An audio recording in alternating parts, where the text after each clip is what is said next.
നമസ്കാരം.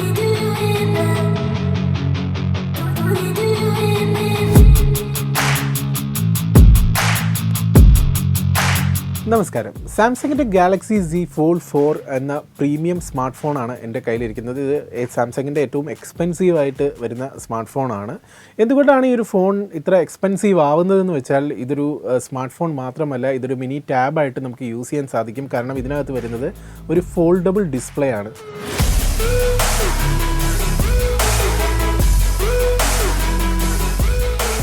ഇതൊരു സാധാരണ സ്മാർട്ട് ഫോൺ പോലെയും 7.6 ഇഞ്ച് സൈസിലുള്ള മിനി ടാബായിട്ടും നമുക്ക് ഈ ഒരു ഫോൺ യൂസ് ചെയ്യാൻ സാധിക്കുന്നുള്ളതാണ്. ഇത് സാംസങ്ങിൻ്റെ ഗ്രേ ഗ്രീൻ എന്നുള്ള വേരിയൻ്റ് ആണ്. 12GB 256GB വേരിയൻ്റ് ആണിത്. ഫോൾഡ് ചെയ്യാവുന്ന ഡിസ്പ്ലേയും എക്സ്ട്രാ ആയി ഒരു കവർ ഡിസ്പ്ലേയും ഈ ഒരു ഫോണിന് വരുന്നുണ്ട്. അത്തരത്തിൽ 2 ഡിസ്പ്ലേ ആണ് സ്മാർട്ട് ഫോണിന് വരുന്നത്. ഇത് മാത്രമല്ല, ഈ ഒരു ഫോണിൽ എക്സൈറ്റ് ചെയ്യിക്കുന്ന ധാരാളം ഫീച്ചേഴ്സ് ഉണ്ട്. അപ്പോൾ അതെന്തൊക്കെയാണെന്നുള്ളത് അല്പം ഡീറ്റെയിൽ ആയിട്ട് നോക്കാം. എല്ലാവർക്കും സ്വാഗതം. അലൂമിനിയം ഫ്രെയിമിലാണ് ഈ ഫോൺ നിർമ്മിച്ചിരിക്കുന്നത്. ഇതിൻ്റെ ഫ്രണ്ടിലും ബാക്കിലുമായിട്ട് gorilla glass victus plus protection വരുന്നുണ്ട്. 6.2 ഇഞ്ച് സൈസിലുള്ള ഒരു കവർ ഡിസ്പ്ലേ ഇതിൻ്റെ ഫ്രണ്ടിൽ വരുന്നുണ്ട്. AMOLED സ്ക്രീനാണ് അതിൽ വരുന്നത്. ഈ ഒരു ഡിസ്പ്ലേ ഉപയോഗിച്ച് തന്നെ നമുക്കൊരു ഫോൺ സാധാരണ സ്മാർട്ട് ഫോൺ ഉപയോഗിക്കുന്ന പോലെ തന്നെ യൂസ് ചെയ്യാൻ സാധിക്കും. എങ്കിലും സാധാരണ സ്മാർട്ട് ഫോണിൻ്റെ അത്രയും വിഡ്ത്ത് ഈ ഒരു സ്ക്രീനിന് വരുന്നില്ല. പക്ഷേ ടോൾ ആയിട്ടുള്ള ഡിസ്പ്ലേ ആണ്. അതുകൊണ്ട് തന്നെ വ്യൂയിങ് ഏരിയ കൂടുതലുണ്ട്. ഇപ്പോൾ നമ്മൾ എന്തെങ്കിലും കണ്ടന്റ് ഇതിൽ സ്ക്രോൾ ചെയ്യുന്ന സമയത്ത് കൂടുതൽ ഏരിയ വിസിബിലിറ്റി കിട്ടും. കവർ സ്ക്രീനിൻ്റെ ടോപ്പിലായിട്ടാണ് സെൽഫി ക്യാം വരുന്നത്. നല്ല ഭംഗിയായിട്ടുള്ള മാറ്റ് ഫിനിഷിൽ വരുന്ന ടോണാണ് ഇതിൻ്റെ ബാക്ക് സൈഡ് വരുന്നത്. ക്യാമറ മോഡ്യൂൾ അത്യാവശ്യം വലുതാണ്. ട്രിപ്പിൾ ക്യാമറ സെറ്റപ്പിലാണ് ഒരുക്കിയിരിക്കുന്നത്. ഈ ക്യാമറ അത്യാവശ്യം സൈസ് ഉള്ളതാണ്. അതുകൊണ്ട് തന്നെ ഒരു ടേബിളിൽ പ്രോപ്പറായിട്ട് വയ്ക്കാനുള്ള ചെറിയ ബുദ്ധിമുട്ടുണ്ട്. ഇതിന്റെ റൈറ്റ് സൈഡിലാണ് പവർ ബട്ടണും വോളിയം റോക്കർ ബട്ടൺസും സിം ട്രേയും വരുന്നത്. താഴെയായിട്ട് ടൈപ്പ് സി പോർട്ട് കൊടുത്തിട്ടുണ്ട്. താഴെയും ടോപ്പിലുമായിട്ട് സ്റ്റീരിയോ സ്പീക്കേഴ്സ് വരുന്നുണ്ട്. മറ്റൊരു അഡ്വാൻറ്റേജ്, ഇത് കയ്യിൽ ഹോൾഡ് ചെയ്യാൻ വളരെ ഈസി ആണെന്നുള്ളതാണ്. ഇത് ഫോൾഡ് ചെയ്ത് കഴിയുമ്പോൾ ഒരു 15 mm തിക്നെസ് ഇതിന് വരുന്നുണ്ട്. ഈ ഒരു തിക്നെസ് ഫോൺ ഈസി ആയിട്ട് ഹോൾഡ് ചെയ്യുന്നതിന് വളരെയധികം ഹെൽപ്പ് ചെയ്യുന്നുണ്ടെന്നുള്ളതാണ്. വളരെ സേഫ് ആയിട്ട് ഇത് കയ്യിലിരിക്കും. എക്സ്ട്രാ കേസിന്റെ ആവശ്യമില്ലാതെ തന്നെ നമുക്കിത് യൂസ് ചെയ്യാൻ പറ്റും. ഇത്തരത്തിലൊരു ഫോൾഡബിൾ ടെക്നോളജി വരുമ്പോൾ സ്വാഭാവികമായിട്ടും ഇതിന്റെ ഡ്യൂറബിലിറ്റിയെ കുറിച്ച് ആളുകൾ കൺസേൺഡ് ആവും. പക്ഷേ ടെൻഷൻ അടിക്കേണ്ട ആവശ്യം ഇല്ലെന്നാണ് സാംസങ് പറയുന്നത്. കാരണം സ്ക്രാച്ച് പ്രൂഫ് ആണ്. അതുപോലെ തന്നെ ഡ്രോപ്പ് ടെസ്റ്റിലും ഇത് വിജയമായിരുന്നു. അല്ലെങ്കിലും ഇത് നമ്മൾ കയ്യിൽ ഹോൾഡ് ചെയ്യുന്ന സമയത്ത് ഒരു സ്ട്രോങ് സോളിഡ് ബിൽഡായിട്ട് നമുക്ക് ഫീൽ ചെയ്യും എന്നുള്ളതാണ്. ഈ ഒരു ഫോണിനെ അൺഫോൾഡ് ചെയ്ത് കഴിഞ്ഞാൽ 7.6 ഇഞ്ച് സൈസിലുള്ള ഒരു മിനി ടാബ് പോലെ ഒരു ഫോൺ യൂസ് ചെയ്യാൻ സാധിക്കുന്നുള്ളതാണ്. ഈ ഒരു ടാബ് വ്യൂയിലേക്ക് വന്നു കഴിഞ്ഞാൽ നമുക്ക് ആദ്യം തോന്നുക ഇതിനകത്ത് വീഡിയോസ് വെച്ച് കാണാനാണ്. ആദ്യം തന്നെ യൂട്യൂബ് വീഡിയോസ് എടുത്ത് ഒന്ന് പ്ലേ ചെയ്ത് നോക്കി ഡിസ്പ്ലേ ക്വാളിറ്റിയിൽ നമ്മൾ അതിശയിച്ചു പോകും. അത്ര രസമാണ് ഇതിൻ്റെ സ്ക്രീൻ ക്വാളിറ്റി. സാംസങ്ങിൻ്റെ ഏറ്റവും ബെസ്റ്റ് ആയിട്ടുള്ള പാനലാണിത്. ഇതിൻ്റെ സെൻറ്ററിലായിട്ട് ക്രീസ് ഉണ്ട്. അത് മാക്സിമം കുറയ്ക്കാനായിട്ട് സാംസങ് നോക്കിയിട്ടുണ്ട്. ബ്ലാക്ക് സ്ക്രീനിൽ ആ ഒരു ക്രീസ് വിസിബിൾ ആണ്. അതേസമയം വീഡിയോസ് ഒക്കെ പ്ലേ ചെയ്യുന്ന സമയത്ത് അത്ര കണ്ട് വിസിബിൾ അല്ല. 1200 നിറ്റ്സ് ബ്രൈറ്റ്നസ് സപ്പോർട്ട് ചെയ്യുന്ന സ്ക്രീൻ ഡേ ലൈറ്റിലും ഈസി ആയിട്ട് വിസിബിൾ ആവുന്നുള്ളതാണ്. ഇത് കൂടാതെ എക്സ്ട്രാ ബ്രൈറ്റ്നസ് എന്നുള്ള ഒരു ഓപ്ഷൻ സെറ്റിംഗ്സിൽ പോയി എനേബിൾ ചെയ്ത് കൂടുതൽ ബ്രൈറ്റ് ആക്കാനും സാധിക്കുന്നുള്ളത് ഒരു പ്രത്യേകതയാണ്.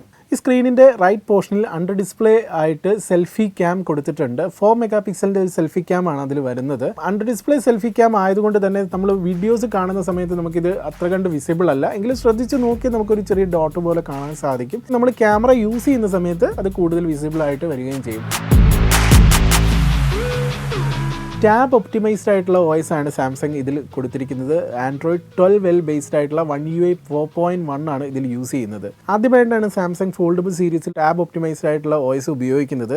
ഇതിൻ്റെ താഴെയായിട്ടൊരു ടാസ്ക് ബാർ എപ്പോഴും വിസിബിൾ ആയിരിക്കും. ഫ്രീക്വൻ്റ് ആയിട്ട് ഉപയോഗിക്കുന്ന ആപ്ലിക്കേഷൻസ് ഈസി ആയിട്ട് നമുക്ക് അതിൽ നിന്ന് ലോഞ്ച് ചെയ്യാൻ സാധിക്കും. ഇത് കൂടാതെ റീസെൻ്റ് ആയിട്ട് യൂസ് ചെയ്തിട്ടുള്ള 2 ആപ്ലിക്കേഷൻസ് അവിടെ വിസിബിൾ ആയിരിക്കും. യൂസേഴ്സിന് ഈ ഒരു സ്ക്രീനിൻ്റെ മാക്സിമം പ്രയോജനം കൊടുക്കുവാനായിട്ട് സാംസങ് ശ്രദ്ധിച്ചിട്ടുണ്ടെന്നുള്ളതാണ്. മൾട്ടി ടാസ്കിംഗ് എന്നുള്ളത് ഈ ഒരു ഫോണിൻ്റെ പ്രധാന ഹൈലൈറ്റ് ആണ്. വളരെ സിമ്പിൾ ആയിട്ട് ഈ ഒരു സ്ക്രീനിനെ സ്പ്ലിറ്റ് ചെയ്ത് പല ആപ്സ് ഒരേ സമയം റൺ ചെയ്യാൻ സാധിക്കും. ടാസ്ക് ബാറിൽ നിന്നും ആപ്ലിക്കേഷൻസ് ഡ്രാഗ് ചെയ്ത് ഏതൊരു ആപ്ലിക്കേഷനെ ഈസി ആയിട്ട് സൈഡിലേക്ക് സ്നാപ്പ് ചെയ്ത് എക്സ്ട്രാ വരുന്ന സ്ക്രീനിൽ പുതിയ ആപ്ലിക്കേഷൻസ് റൺ ചെയ്ത് അറ്റ് എ ടൈം നമുക്ക് 3 ആപ്ലിക്കേഷൻസ് വരെ യൂസ് ചെയ്യാൻ സാധിക്കും. സാംസങ്ങിന്റെ ഫ്ലെക്സ് എന്നുള്ളൊരു ഫീച്ചർ എടുത്തു പറയേണ്ട മറ്റൊന്നാണ്. ഈ ഒരു ഫോൾഡബിൾ സ്ക്രീനിന്റെ സാധ്യതകൾ മാക്സിമം ഉപയോഗിക്കുക എന്നുള്ളതാണ് ഈ ഒരു ഫീച്ചറിലൂടെ ഉദ്ദേശിക്കുന്നത്. ഇപ്പോൾ യൂട്യൂബ് തന്നെ എടുത്തു കഴിഞ്ഞാൽ ഈ രീതിയിലേക്ക് ഫോൺ മാറ്റിക്കഴിഞ്ഞാൽ യൂട്യൂബിന്റെ സ്ക്രീൻ മോണിറ്റർ പോലെ ടോപ്പിൽ വരികയും മറ്റ് റിലേറ്റഡ് വീഡിയോസും കാര്യങ്ങളും അതിൻ്റെ കൺട്രോൾസും താഴത്തെ സ്ക്രീനിൽ വരികയും ചെയ്യും. ഡ്യുവൽ സ്ക്രീൻ പോലെ സ്പ്ലിറ്റ് ചെയ്ത് യൂസ് ചെയ്യാനായിട്ട് സാധിക്കും. ഇങ്ങനെ മാക്സിമം ഈ ഒരു ഫ്ലെക്സ് ഫീച്ചർ സപ്പോർട്ട് ചെയ്യുന്ന ആപ്ലിക്കേഷൻസ് കൂടുതൽ കൊണ്ടുവരാനായിട്ട് സാംസങ് ശ്രമിക്കുന്നുണ്ട്. കൂടുതൽ ഡെവലപ്പേഴ്സിനെ സാംസങ് ഇതിനെ സമീപിക്കുന്നുമുണ്ട്. ടാബ് ഒപ്റ്റിമൈസ്ഡ് ആയിട്ടുള്ള OS ആയതുകൊണ്ട് തന്നെ ചില ആപ്ലിക്കേഷൻസ് ഈ ഒരു വലിയ സ്ക്രീനിലേക്ക് വരുമ്പോൾ ഐപാഡ് ആപ്ലിക്കേഷൻസ് പോലെ അത്രയും ഒപ്റ്റിമൈസ്ഡ് അല്ല. ഇതിൽ ഉപയോഗിക്കുന്ന ആപ്ലിക്കേഷൻസ് എല്ലാം തന്നെ മൊബൈൽ ഒപ്റ്റിമൈസ്ഡ് ആയിട്ടുള്ള ആപ്ലിക്കേഷൻസ് ആണ്. അതൊരു വലിയ സ്ക്രീനിലേക്ക് വരുമ്പോൾ ടാബിന് ഒപ്റ്റിമൈസ്ഡ് ആയിട്ടായിരിക്കത്തില്ല ആപ്ലിക്കേഷൻ. അപ്പോൾ അതിൻ്റെതായ ചില ബഗ്സും കാര്യങ്ങളും നമ്മൾ ഉപയോഗിക്കുമ്പോൾ ഫേസ് ചെയ്യാറുണ്ട്. ഈ ഒരു വലിയ സ്ക്രീനിൽ കൂടുതലും നമ്മൾ യൂസ് ചെയ്യുക വീഡിയോ കാണാനും ആർട്ടിക്കിൾസ് വായിക്കാനും ബുക്സ് വായിക്കാനും ഒക്കെ ആയതുകൊണ്ട് അങ്ങനെയുള്ള ആപ്ലിക്കേഷൻസ് ഇതിൽ പ്രശ്നമില്ല. അതേസമയം ഇൻസ്റ്റാഗ്രാം പോലുള്ള ആപ്ലിക്കേഷൻസ് ഒക്കെ ഇതിൽ ഈ ഒരു വലിയ സ്ക്രീനിലേക്ക് വരുമ്പോൾ സാധാരണ ആപ്ലിക്കേഷൻ്റെ അത്രയും ഒപ്റ്റിമൈസ്ഡ് ആയിട്ടല്ല ഇതിൽ വരിക. കവർ സ്ക്രീൻ യൂസ് ചെയ്ത് നമ്മളത് ഉപയോഗിക്കുകയാണെങ്കിൽ അത്തരത്തിലുള്ള യാതൊരു പ്രശ്നങ്ങളും നമുക്ക് ഫീൽ ചെയ്യത്തുമില്ല.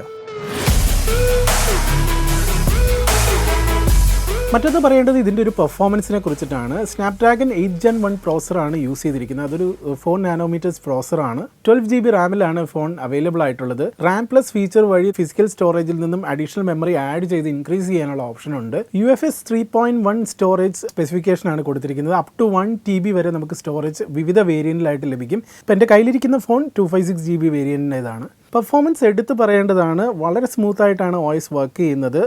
യാതൊരു വിധത്തിലുള്ള ലാഗോ കാര്യങ്ങളോ ഇല്ല. പ്രത്യേകിച്ച് ഈ ഒരു സ്ക്രീനിൽ ഗെയിമിംഗ് എക്സ്പീരിയൻസ് എടുത്ത് പറയേണ്ടതാണ്. വളരെ സ്മൂത്ത് ആയിട്ടുള്ള ഗെയിമിംഗ് എക്സ്പീരിയൻസ് ആണ് ലഭിക്കുക. ഈ ഒരു AMOLED സ്ക്രീനിൽ ഗെയിംസ് വളരെ സുന്ദരമായിട്ട് നമുക്ക് ഫീൽ ചെയ്യുകയും ചെയ്യും. ടോപ്പ് ക്വാളിറ്റിയിൽ തന്നെ നമുക്ക് ഗെയിംസ് കളിക്കാൻ സാധിക്കും. യാതൊരു വിധത്തിലുള്ള ഫ്രെയിം ഡ്രോപ്സോ കാര്യങ്ങളോ ഇല്ല. ഗ്രാഫിക്സ് ഇൻറ്റൻസീവായ ഗെയിംസ് പോലും വളരെ ഈസി ആയിട്ടാണ് ഈ ഫോൺ ഹാൻഡിൽ ചെയ്യുന്നത്. ഇപ്പോൾ 120 Hz റിഫ്രഷ് റേറ്റ് ഉള്ളതുകൊണ്ട് തന്നെ കോൾ ഓഫ് ഡ്യൂട്ടി പോലുള്ള കോമ്പറ്റേറ്റീവ് ഗെയിംസും വളരെ നല്ല രീതിയിൽ തന്നെ കളിക്കാൻ സാധിക്കും. അതുപോലെ ആസ്ഫാൾട്ട് പോലുള്ള ഹെവി ഗ്രാഫിക്സ് വരുന്ന ഗെയിംസും വളരെ സ്മൂത്ത് ആയിട്ടാണ് ഇതിൽ റൺ ചെയ്യുന്നത്. കണ്ടമാനം നമ്മൾ ഗെയിംസ് കളിക്കുന്ന സമയത്ത് ഇതിന്റെ ബാക്ക് സൈഡ് ഒരല്പം ഹീറ്റ് വരാനുണ്ട്. ഈ ഒരു വലിയ സ്ക്രീനിലെ ഗെയിമിംഗ് ബാറ്ററി ഡ്രെയിനേജ് ഒരല്പം കൂട്ടുന്നുമുണ്ട്.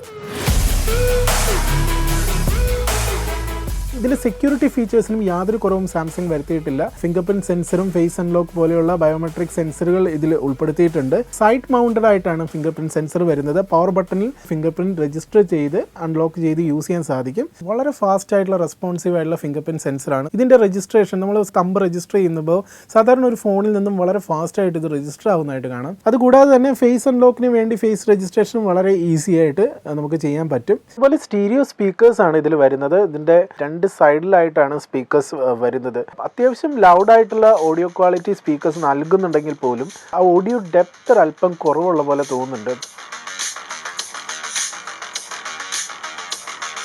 ഈ ഒരു വലിയ സ്ക്രീനിൽ നിന്നും ചെറിയ സ്ക്രീനിലേക്ക് പോകുമ്പോൾ ഫോൺ എപ്പോഴും അൺലോക്ക് ചെയ്ത് യൂസ് ചെയ്യേണ്ട ഒരു ആവശ്യം വരുന്നുണ്ട്. നമ്മളിപ്പോൾ യൂട്യൂബ് വീഡിയോ കാണുകയാണെങ്കിൽ ഫോൾഡ് ചെയ്ത് ഇതിൻ്റെ ചെറിയ ഡിസ്പ്ലേയിലേക്ക് അതിൻ്റെ കണ്ടിന്യൂവേഷൻ വരണമെങ്കിൽ സെറ്റിംഗ്സിൽ പോയി ഡിസ്പ്ലേ സെറ്റിംഗ്സിൽ പോയി അത് എനേബിൾ ചെയ്യാൻ സാധിക്കും. ബൈ ഡിഫോൾട്ട് ഈ ഫോൺ ചെറിയ സ്ക്രീനിൽ നിന്ന് വലിയ സ്ക്രീനിലേക്കോ അല്ലെങ്കിൽ അത് തിരിച്ചായാലോ അൺലോക്ക് ചെയ്ത് മാത്രമാണ് യൂസ് ചെയ്യാൻ പറ്റുക.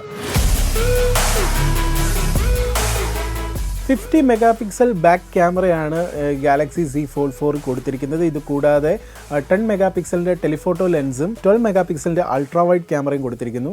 ബാക്ക് ക്യാമറ ഉപയോഗിച്ചുള്ള ഫോട്ടോസ് മികച്ചതാണ്. പ്രത്യേകിച്ച് ഡേ ലൈറ്റിൽ എടുക്കുന്ന ഫോട്ടോസിന് നല്ല ഡീറ്റെയിലിംഗ് ഉണ്ട്. പോർട്രേറ്റ് ഫോട്ടോസും വളരെ മികച്ചതാണ്. ഒബ്ജക്റ്റും ബാക്ക്ഗ്രൗണ്ടും തമ്മിലുള്ള സെപ്പറേഷൻ നല്ല വൃത്തിയായിട്ട് ചെയ്യുന്നു. 12 മെഗാപിക്സലിൻ്റെ അൾട്രാ വൈഡ് ക്യാമറ വെച്ചുള്ള ഫോട്ടോസും അത്യാവശ്യം നല്ല ഡീറ്റെയിലിംഗ് നൽകുന്ന ഫോട്ടോസ് തന്നെയാണ്. ഇതിൽ സെൽഫി ക്യാമായിട്ട് 2 സെൽഫി ക്യാമറ വരുന്നുണ്ട്. ഒന്ന് ടാബ് വ്യൂവിൽ അണ്ടർ ഡിസ്പ്ലേ ആയി വരുന്ന സെൽഫി ക്യാമറ 4 മെഗാപിക്സലിൻ്റെതാണ്. അത് സാധാരണ വീഡിയോ കോളിനും അതുപോലെ തന്നെ മീറ്റിംഗ്സ് അറ്റൻഡ് ചെയ്യുക അത്തരത്തിലുള്ള പർപ്പസിനാണ് അത് യൂസ് ചെയ്യുക. ഇതിൻ്റെ പ്രധാന പ്രൈമറി ക്യാമറ വരുന്നത് ഇതിൻ്റെ കവർ ഡിസ്പ്ലേയിലാണ്. ആ കവർ സ്ക്രീനിൽ വരുന്ന ക്യാമറ 10 മെഗാപിക്സലിൻ്റെതാണ്. അത് ഉപയോഗിച്ചെടുക്കുന്ന സെൽഫി ഫോട്ടോസ് ആകട്ടെ വീഡിയോസ് ആകട്ടെ അത്യാവശ്യം നല്ല റിസൾട്ട് നൽകുന്നുണ്ട്. മറ്റൊരു അഡ്വാൻസ്ഡ് ഫീച്ചർ വരുന്നത് ഇതിൻ്റെ ബാക്ക് ക്യാമറ യൂസ് ചെയ്ത് നമുക്ക് സെൽഫി ഫോട്ടോസും വീഡിയോസും എടുക്കാൻ സാധിക്കുന്നുള്ളതാണ്.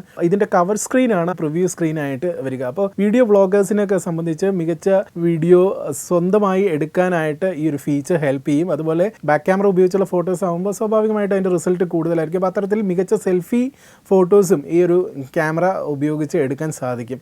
സാംസങ്ങിൻ്റെ റിയർ ക്യാമറ യൂസ് ചെയ്തിട്ടുള്ള സെൽഫി വീഡിയോയാണ് നിങ്ങളിപ്പോൾ കണ്ടുകൊണ്ടിരിക്കുന്നത്. ബാക്ക് ക്യാമറ യൂസ് ചെയ്തതുകൊണ്ട് തന്നെ എത്രത്തോളം ഈ വീഡിയോയ്ക്കൊരു നിലവാരം വരുന്നു എന്നുള്ളത് ഇപ്പോൾ ഈ വീഡിയോ കാണുമ്പോൾ മനസ്സിലാവുമെന്ന് പ്രതീക്ഷിക്കുന്നു. ഇതിൻ്റെ ഓഡിയോ റെക്കോർഡിംഗ് ക്വാളിറ്റിയും എത്രത്തോളം ഉണ്ടെന്ന് ഈ വീഡിയോയിലൂടെ മനസ്സിലാവുമെന്ന് വിചാരിക്കുന്നു. ചെയ്തിരിക്കുന്നത്. ബാക്ക് ക്യാമറ ഉപയോഗിച്ച് 8K റെസൊല്യൂഷന് വരെ വീഡിയോസ് എടുക്കാൻ സാധിക്കും. 24 FPS നമുക്ക് വീഡിയോസ് എടുക്കാൻ പറ്റുക. ഇത് കൂടാതെ 4K 60 FPS വീഡിയോസിൻ്റെ സപ്പോർട്ടും ഉണ്ട്. ഒപ്റ്റിക്കൽ ഇമേജ് സ്റ്റെബിലൈസേഷൻ ഉള്ളതുകൊണ്ട് തന്നെ വളരെ സ്റ്റേബിൾ ആയിട്ടുള്ള വീഡിയോസ് നമുക്ക് എടുക്കാൻ സാധിക്കും. ഇതിൻ്റെ സെൽഫി ക്യാമറ ഉപയോഗിച്ച് നമുക്ക് 4K 30 FPS വരെ വീഡിയോസ് എടുക്കാൻ സാധിക്കും. 4400 mAh ബാറ്ററിയാണ് ഇതിൽ വരുന്നത്. ഈസി ആയിട്ട് നമുക്ക് 1 ഡേ ബാറ്ററി കിട്ടും. ഇതിൻ്റെ കവർ സ്ക്രീൻ ഉപയോഗിച്ചിട്ടാണ് നമ്മൾ കൂടുതൽ യൂസ് ചെയ്യുന്നതെങ്കിൽ ബാറ്ററി പ്രശ്നമേ അല്ല, എങ്ങനെയായാലും 1.5 ദിവസത്തോളം കിട്ടും. പക്ഷേ ഇതിൻ്റെ ടാബ് വ്യൂവിലേക്ക് വന്നു കഴിയുമ്പോൾ ബാറ്ററി അല്പം സ്പീഡിൽ ഡ്രെയിൻ ആവുന്നുണ്ട്. അത് സ്വാഭാവികമാണ്, കാരണം കൂടുതൽ ക്വാളിറ്റിയുള്ള വലിയ സ്ക്രീൻ ആണ് ഇതിൽ ഉപയോഗിക്കുന്നത്. അതുകൊണ്ട് തന്നെ ബാറ്ററി ഡ്രെയിനേജ് കൂടുമെന്നുള്ള കാര്യത്തിൽ സംശയമില്ല. 25 വാട്ട്സിൻ്റെ ഫാസ്റ്റ് ചാർജിങ് സപ്പോർട്ട് ഫോൺ നൽകുന്നുണ്ട്. പക്ഷേ ഇത്രയും പ്രൈസ് കൂടെ ഫോണായിട്ട് കൂടെ ചാർജർ ഇതിൻ്റെ കൂടെ തരുന്നില്ല. അത് നമ്മൾ സെപ്പറേറ്റ് വാങ്ങേണ്ടതാണ്.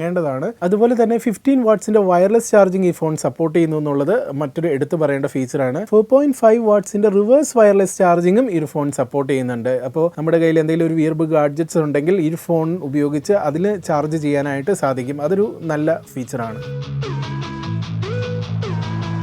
മറ്റ് ചില നല്ല ഫീച്ചേഴ്സ് കൂടെ പറയാമെന്ന് വിചാരിക്കുന്നു. ഒന്ന്, ഇതിനകത്ത് ഡോൾബി അറ്റ്മോസ് സപ്പോർട്ട് ഉണ്ടെന്നുള്ളതാണ് ഓഡിയോയ്ക്ക്. അത്യാവശ്യം നമുക്ക് ഓഡിയോ കസ്റ്റമൈസേഷൻ ഓപ്ഷൻസ് എല്ലാം ഇതിലുണ്ട്. അതുപോലെ വൈഫൈ 6ന്റെ സപ്പോർട്ടും ഈ ഒരു ഫോൺ നൽകുന്നുണ്ട്.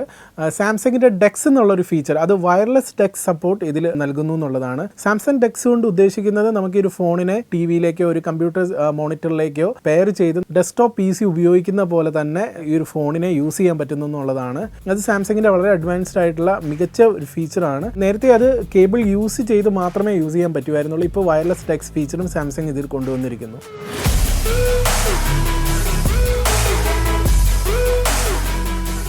ഇതൊരു എക്സ്പെൻസീവ് ആയിട്ടുള്ള പ്രീമിയം സ്മാർട്ട് ഫോണാണ്. 1,77,999 ആണ് ഈ ഒരു ഫോണിൻ്റെ പ്രൈസായിട്ട് ഇതിൻ്റെ കവറിൽ കൊടുത്തിരിക്കുന്നത്. ഇതിൻ്റെ ആക്ച്വൽ പ്രൈസ് ഇത് തന്നെയാണെന്ന് വ്യക്തമല്ല. ഇത്രയും വില കൊടുത്ത് നമ്മൾ ഈ ഒരു ഫോൺ വാങ്ങേണ്ടതുണ്ടോ എന്നുള്ള ചോദ്യത്തിന് ആദ്യം യൂസ് ചെയ്യുമ്പോൾ ഇതൊരു വേസ്റ്റ് ഓഫ് മണി ആണ് എന്ന് നമുക്ക് തോന്നാം. പക്ഷേ 1 വീക്കായിട്ട് ഇത് യൂസ് ചെയ്ത് കഴിഞ്ഞ് കഴിഞ്ഞപ്പോൾ സ്വാഭാവികമായിട്ടും നമുക്ക് ഈ ഒരു ഫോണിനോട് വളരെയധികം ഇഷ്ടം തോന്നും. കാരണം ഇതിൻ്റെ ആ ഒരു ചെറിയ സ്ക്രീനും അതിനുശേഷം ഇതൊരു ടാബ് വ്യൂവിലേക്ക് വരുമ്പോൾ ആ ഒരു വലിയ സ്ക്രീൻ എക്സ്പീരിയൻസും ഒന്നിച്ച് നമുക്ക് ഈ ഒരു ഫോണിൽ നിന്ന് കിട്ടുകയാണ്. പിന്നെ ഇതിൻ്റെ ഒരു സ്ക്രീൻ ക്വാളിറ്റി ആകട്ടെ, ബിൽഡ് ക്വാളിറ്റി ആകട്ടെ, പെർഫോമൻസ് ആകട്ടെ, എല്ലാ രീതിയിലും ഇതൊരു ടോപ്പ് എൻഡ് ആയിട്ടുള്ള ഒരു ഫോൺ തന്നെയാണ്. വളരെ അഡ്വാൻസ്ഡ് ആയിട്ടുള്ള ടെക്നോളജീസ് ഉൾക്കൊള്ളിച്ചിരിക്കുന്ന ഒരു ഫോൺ എന്നുള്ള രീതിയിൽ ഈ ഒരു പ്രൈസിലെ അവതരിപ്പിക്കാൻ സാംസങ്ങിന് സാധിക്കത്തുള്ളൂ. ഇത്തരത്തിലുള്ള യൂസേഴ്സിനെയാണ് സാംസങ് നോക്കുന്നത്. ഇതൊരു സാധാരണക്കാരന് വേണ്ടിയുള്ള ഫോണല്ല.